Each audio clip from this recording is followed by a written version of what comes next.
Salam sejahtera Malaysia, terima kasih kerana menonton video-video dalam channel ini. Sebelum kita mula, jangan lupa untuk tekan tombol subscribe, share, like dan komen. Let's go! Salam sejahtera dan salam perpaduan kepada seluruh rakyat Malaysia dan pendengar berita panas hari ini. Dipetik dari Malaysia Kini bertajuk PAS banyak duit boleh bagi bersatu Nik Zawawi.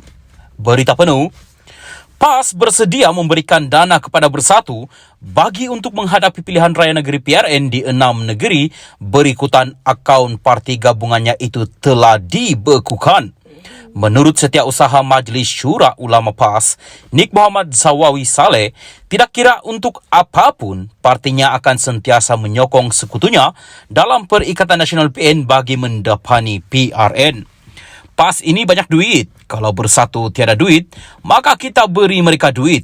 Tetapi, tidak kiralah untuk apa-apapun selepas ini, duit banyak sahaja yang akan diberikan oleh ahli-ahli PAS. Sebenarnya PAS tidak perlukan satu jumlah yang besar pun. Macam saya sendiri bertanding pilihan raya, saya tidak keluar duit banyak. Beberapa ribu sahaja saya keluarkan. Selebihnya ahli-ahli PAS yang bayarkan. Jadi, kita mahu kata apa? Katanya yang dipetik oleh utusan Malaysia.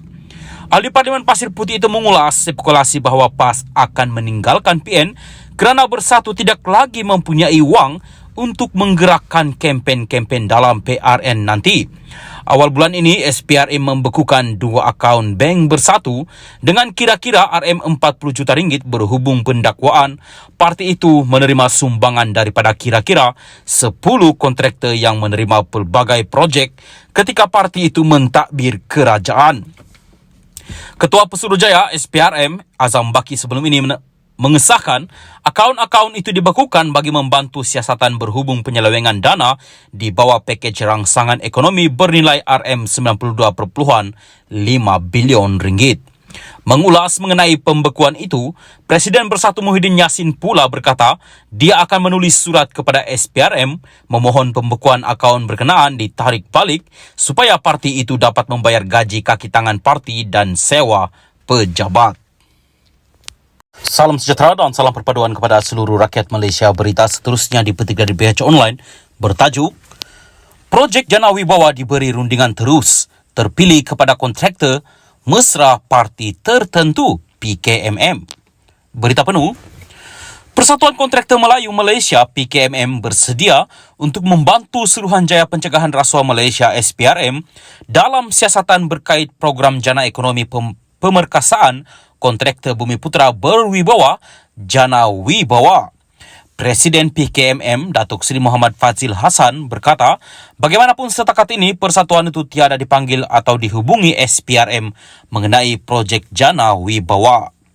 Buat masa ini beliau memaklumkan tiada ahli PKMM terbabit projek itu, namun pihaknya bersedia untuk memberi kerjasama membantu siasatan berkenaan. Saya mengesahkan persatuan memang sedia maklum mengenai projek Jana Wibawa. Malah pernah membangkitkan isu ini kepada bekas Perdana Menteri Datuk Seri Ismail Sabri Yaakob yang menyatakan komitmen untuk menyiasatnya. Projek Jana Wibawa diberikan secara tender runding terus dan tender terpilih yang mana ia diberikan kepada kontraktor mesra pada parti tertentu dakwanya kepada BH.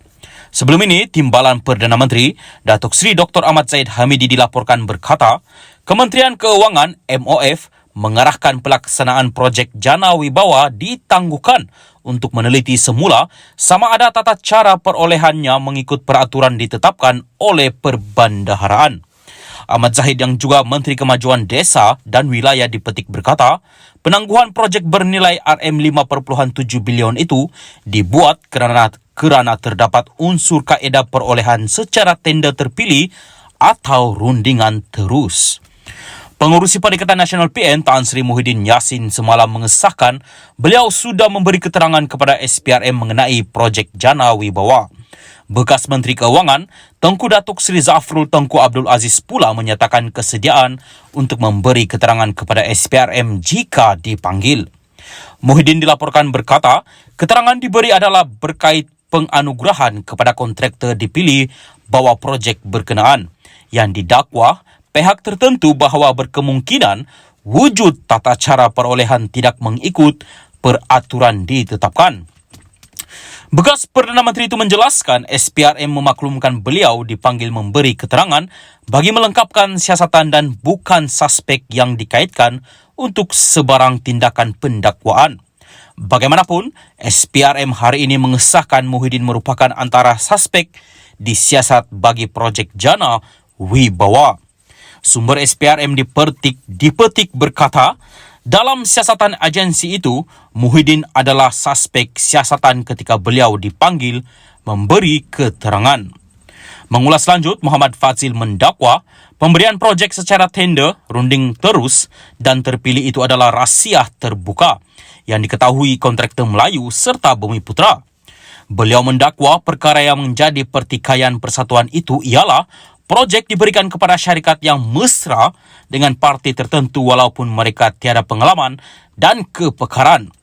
Kita bukan cemburu dengan mereka yang mendapat projek Jana Wibawa, namun penganugerahan projek perlu adil dari segi pemilihan berdasarkan kemampuan, pengalaman serta profesionalisme dan bukan siapa yang baik dengan Perdana Menteri ketika itu atau Menteri ketika itu yang menganugerahkan projek, katanya. Justru beliau berkata PKMM menggesa MOF mendedahkan maklumat terperinci mengenai mereka yang sudah diberikan projek Jana Wibawa, termasuk jumlah diluluskan, siapa terbabit dan apa kesalahan didakwa mereka lakukan. Kami turut ingin mengetahui projek apa dan siapa dapat dan tindakan patut diambil. Selain itu, kami mahu tindakan bukan hanya dikenakan terhadap syarikat kontraktor terbabit Jana Wibawa, tetapi juga pegawai kerajaan sama ada di MOF, Jabatan Kerja Raya JKR, serta Jabatan Pengairan dan Saliran JPS yang terbabit dalam proses pemilihan kontraktor itu, katanya. Untuk rekod, Jana Wibawa diperkenalkan kerajaan bawah pentadbiran Muhyiddin bagi mempercepat pelaksanaan projek bertujuan merancangkan ekonomi negara ketika serta pasca pandemik COVID-19, selain meningkatkan kapasiti kontraktor Bumi Putra dalam industri pembinaan supaya lebih berdaya saing, berdaya tahan dan berpotensi.